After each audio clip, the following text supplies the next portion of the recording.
All that water could have been in my basement. Thank God I put these things out here.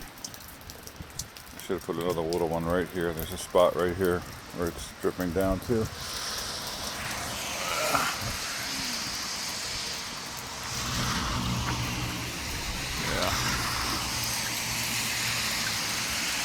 Yeah. In the corner. Whoops, too much. Nah, that's good. Yeah. So I decided to put these out here last night before I went to work, just to try to keep some water from going in the basement. And I haven't been down there yet, but I know all that could have been down there. That's a lot of water. Let's go see what the groundhog hutch is doing that I accidentally stepped on and collapsed yesterday. Oh yeah, they were digging themselves out, all right. Yep. Yeah. That hole wasn't there.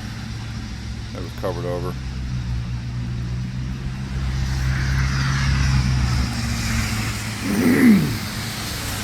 There was an abandoned hole over here that, again, I stepped on it yesterday and sank just like I did over there.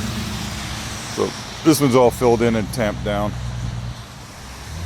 We're gonna clean it up and maybe plant some flowers out here or something. And this one here, I hope they have another exit, because this has got to go. This can't be like this. This is another way water's getting in the basement. There's nothing overhanging like gutters or anything. It's the gable end, but it's soft. That is deep.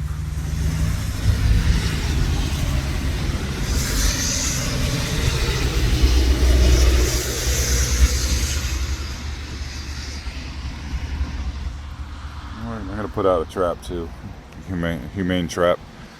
Relocate them. Anyway.